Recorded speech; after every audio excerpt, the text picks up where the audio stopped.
नमस्कार दोस्तों, आज हम मल्टीमीटर के बारे में अध्ययन करेंगे। मल्टीमीटर कैसे उपयोग में लिया जाता है। इससे हम एसी की करंट, वोल्टेज, डीसी वोल्टेज और रेजिस्टेंस और कंटिन्यूटी ज्ञात कर सकते हैं। सबसे पहले इसे ऑपरेट करने का तरीका है। देखो, इस प्रकार से हमारे ये क्या ऑफ कंडीशन में रहता है। जैसे हम इसको ऑन करेंगे, जैसे हमें लेना है वोल्टेज की रीडिंग लेनी है, तो यहाँ पर जैसे 200 लिखा हुआ है, 750 वोल्टेज लिखे हुए हैं और ऊपर ये एसी का सिंबल है। तो हमें एसी वोल्टेज के लिए यहाँ पर सेलेक्टर स्विच को यहाँ पर सेट करना पड़ेगा। उसके बाद हमें लीड लगानी पड़ेगी।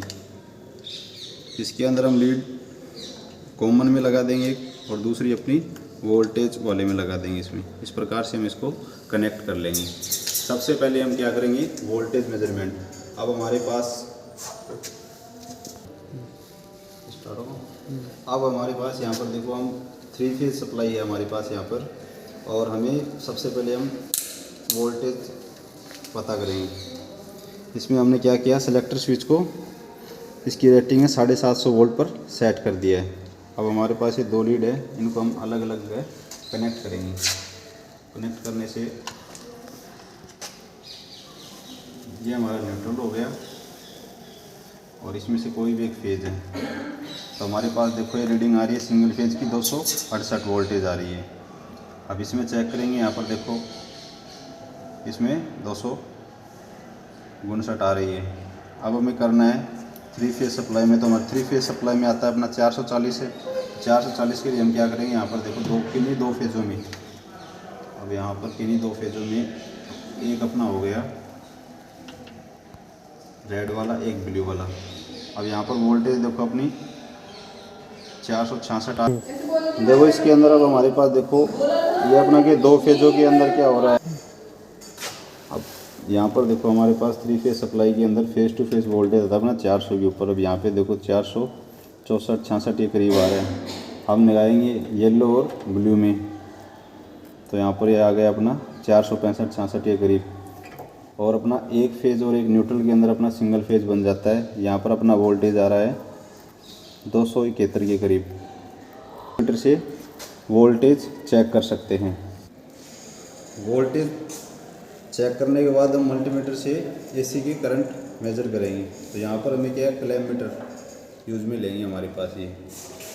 तो हम यहाँ पे ऑन करते हैं हीटर को। हीटर ऑन करने पर हमने सेट किया है, यहाँ पे देखो 20 एम्पियर तक। जैसे हमारी करंट की रेटिंग ज़्यादा है तो हम 200 एम्पियर 600 एम्पियर तक की रीडिंग दे सकते हैं। तो हमने 20 पर सेट कर लिया है। और क्लैम मीटर से हम कोई भी इसमें क्या है, वायर को बिना इंसुलेशन हटाए हुए भी इसे हम चेक कर सकते हैं। अब हमारा करंट रेट आ रहा है इसके अंदर 8.78।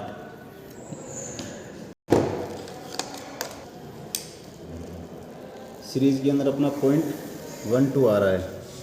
और वहीं पर हम अगर हीटर की बात करें तो हीटर के अंदर अपना आ रहा है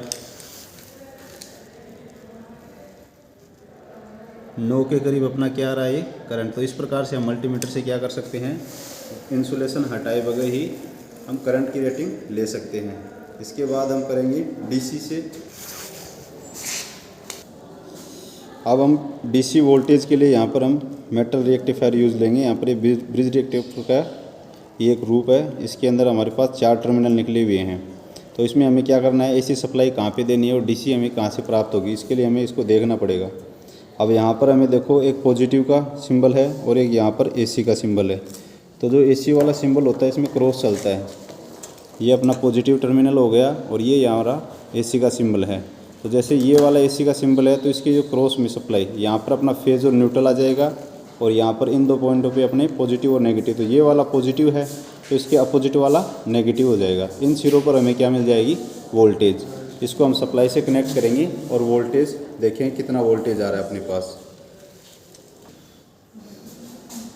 एसी करंट मेजर करने के बाद अब हम डीसी वोल्टेज मेजरमेंट करेंगे। डीसी के लिए हमने यहाँ पर क्या किया है, मेटल रेक्टिफायर को एसी सप्लाई जोड़ दी है और एसी सप्लाई देने के बाद आउटपुट में हमारे पास इन 2 टर्मिनलों पर डीसी सप्लाई आ जाएगी। अब यहाँ पर मैंने जो मल्टीमीटर है, मल्टीमीटर की रेंज सेट कर ली है डीसी पर। ये 200 वोल्टेज और 1000 वोल्ट 2 रेंज के ऊपर। तो हमारा क्या है, लो वोल्टेज हमारे यहाँ पर सिंगल फेज